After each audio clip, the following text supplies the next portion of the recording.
Vous avez un adénome de la prostate qui vous gêne pour uriner et votre urologue vous a prescrit un traitement alpha-bloqueur. Comme beaucoup de patients, vous avez regardé la notice et certains effets secondaires vous inquiètent. Quels sont-ils et dans quelles circonstances doivent-ils conduire à arrêter le traitement? Bonjour, je suis le docteur Olivier Dumonceau, je suis chirurgien urologue à Paris, dans le 17e arrondissement. Je suis spécialisé dans les pathologies de la prostate depuis plus de 15 ans. Pensez à liker cette vidéo afin qu'elle soit vue par un maximum d'hommes qui, comme vous, s'inquiètent pour leur prostate. Pensez à vous abonner à ma chaîne pour être tenu informé des futures publications.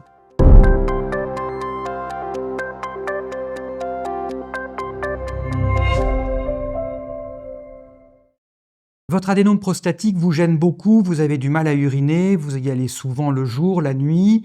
Votre urologue a peut-être dans un premier temps essayé de vous donner un extrait de plante qui n'est pas ou qui n'est plus efficace. On passe donc à la deuxième classe médicamenteuse, c'est ce qu'on appelle les alpha-bloqueurs. Il existe plusieurs molécules, les plus utilisées en France sont l'alfuzosin, la tamsulosine et la silodosine. Ces alpha-bloqueurs vont permettre d'améliorer le jet urinaire.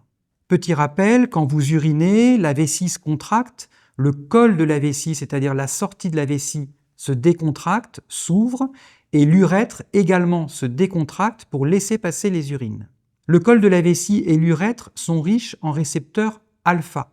Ces récepteurs ont comme effet de contracter le col de la vessie et de l'urètre.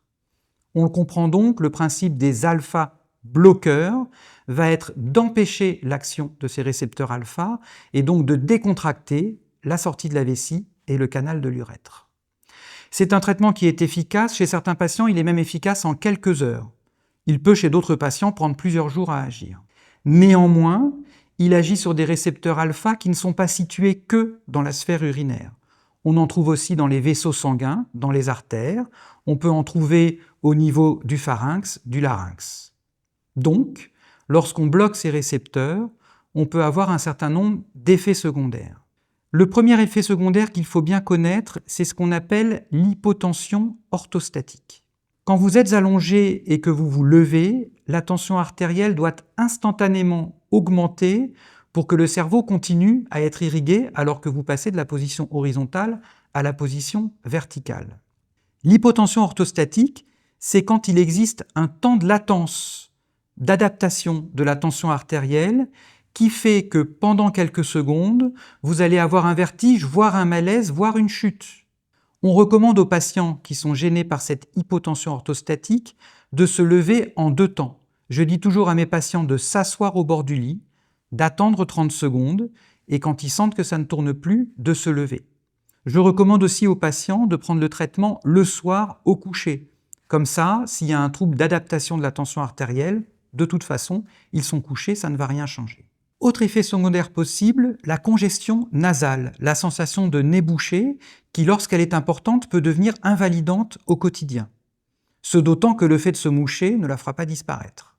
Troisième effet secondaire, le risque d'éjaculation rétrograde. J'ai déjà abordé plusieurs fois le problème d'éjaculation et notamment d'éjaculation rétrograde dans d'autres vidéos qui seront en lien dans la description.